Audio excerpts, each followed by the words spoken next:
Siapa menurut kamu yang akan menang, Fiorentina atau West Ham United? Final kompetisi kelas ketiga Eropa ini akan berlangsung pada Kamis 8 Juni 2023 dini hari di Fortuna Arena di kota Praha di Republik Ceko.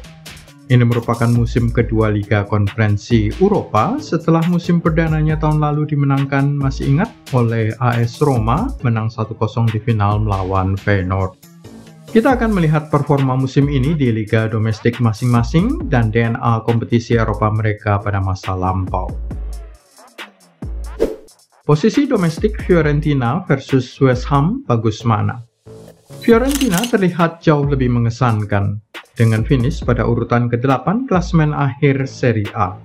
Mereka memang gagal melaju ke Eropa dari jalur liga, tetapi masih bisa lolos atau berpotensi lolos jika menjadi juara kompetisi ini, Liga Konferensi Eropa, pada 8 Juni. West Ham sebaliknya akan malu memperlihatkan posisi mereka di klasemen akhir Premier League, duduk pada urutan 14.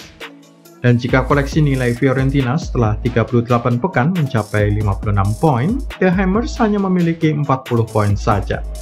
Sama-sama 38 pekan.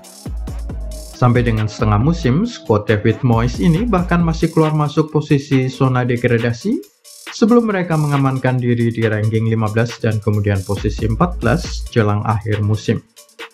Sementara itu si Bunga Lili, julukan Fiorentina, stabil terus di setengah teratas klasemen Serie A kecuali sebelum setengah musim saat mereka sempat terperosok sampai serendah posisi 14.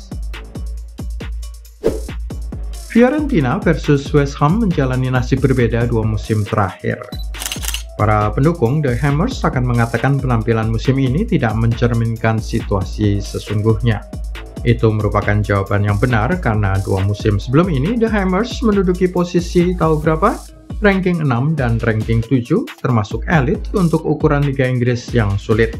Sebaliknya, Viola berada pada posisi 14 dan 7 pada dua musim terakhirnya sebelum 2022-23. Pelatih Vincenzo Italiano baru masuk sejak musim 2021-22 dan itu menjadi alasan utama penampilan Fiorentina yang naik dari urutan 14 ke ranking ke-7 Serie A. Sebaliknya, figur David Moyes juga menjadi sosok yang bertanggung jawab untuk penampilan hebat klub London itu selama dua musim terakhir, urutan 6 dan 7. Setelah satu musim sebelumnya, Manuel Pellegrini malah membuat klub merosot sampai ke posisi 16 sebelum diambil alih oleh sang pelatih Skotlandia. DNA Fiorentina dan West Ham di Liga Domestik. Jika kita melihat jejak kedua tim selama katakanlah 20 tahun terakhir, maka terlihat bahwa klub yang berbasis di kota Florence di Italia ini memiliki jejak lebih baik. Sejak mereka mentas dari Serie B pada tahun 2004, mereka berhasil bertahan di Serie A, divisi paling atas sepak bola Italia, selama 19 tahun terakhir. Sebaliknya, The Hammers masih satu kali lagi terdegradasi sejak mereka berhasil naik dari divisi kedua, Championship, ke Premier League pada tahun 2005, dengan mereka menempati urutan 20 pada akhir musim 2010-11, meskipun hanya satu musim, dan kembali naik ke Premier League pada 2012-13. Bertahan di divisi teratas sepak bola Inggris itu sampai dengan hari ini, jadi sudah 11 musim terakhir. DNA West Ham di kompetisi Eropa.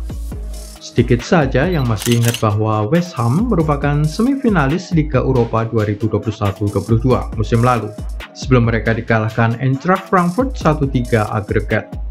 Klub Bundesliga itu pada akhirnya memenangkan kompetisi kedua Eropa ini dengan mengalahkan klub Skotlandia Rangers dengan adu penalti pada partai puncak di Seville, Spanyol.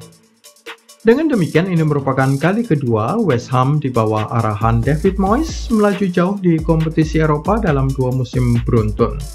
Sebuah pencapaian yang sangat mengesankan untuk bekas pelatih setan merah tersebut. Untuk bisa memahami perspektif betapa mengesankannya performa The Hammers itu, terakhir kali klub London itu berpartisipasi di Eropa terjadi pada 2016-17. Terhenti di babak playoff Liga Eropa, bahkan mereka belum sempat masuk penyisihan grup. Satu musim sebelumnya bahkan terhenti di babak kualifikasi ketiga.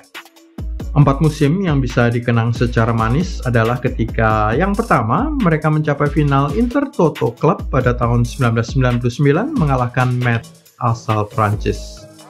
Juga European Cup Winners' Cup pada tahun 1981 mereka lolos sampai ke perempat final dikalahkan oleh Dinamo Tbilisi, sebuah klub Uni Soviet.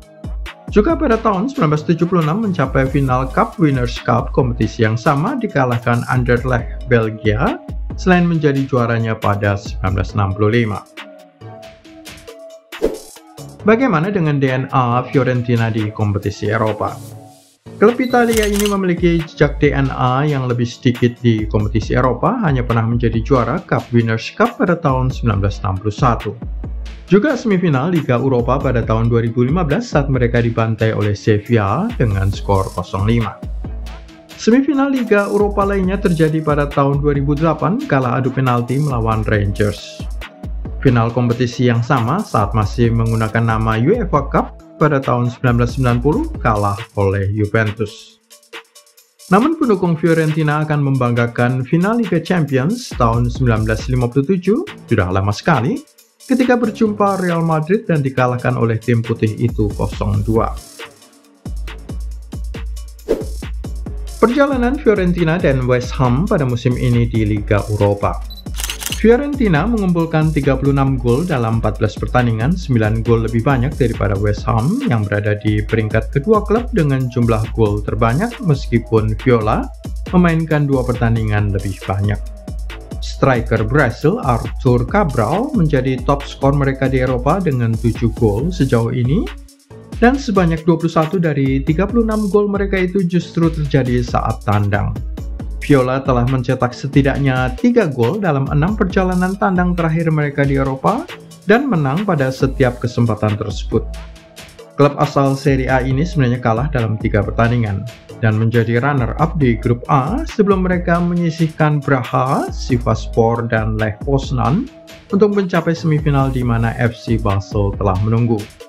Butuh extra time untuk mengalahkan tim Swiss yang keras kepala itu dan sebuah gol telat dari Antonin Barak membantu menghindari adu penalti, menyiapkan diri untuk menjadi pemenang Liga Konferensi Eropa kedua berturut-turut oleh tim Italia. Sebaliknya, The Hammers mencatatkan 12 pertandingan di Eropa tanpa kekalahan dengan hanya 1 hasil imbang. 6 kemenangan di tahap penyisihan grup, menang 2 kali atas Larnaca, sebuah klub Siprus di babak 16 besar, 1 kali draw dan 1 kemenangan atas Gent Belgia di perempat final, sebelum menang 2 kali secara mengesankan atas Alkmaar di semifinal. Dalam soal menjaga kemenangan, The Hammers lebih unggul daripada Fiorentina yang menderita 1 kekalahan di tangan FC Basel dan 1 kekalahan lain di perempat final melawan Lech Poznan Polandia, tetapi berhasil menjaga skor agregat untuk tetap unggul. Dari sudut inilah tim London itu lebih dijagokan menang pada partai puncak Kamis 8 Juni dini hari di Praha. Tulis pendapat kamu di kolom komentar dan jangan lupa juga klik like, subscribe, serta tandang lonceng.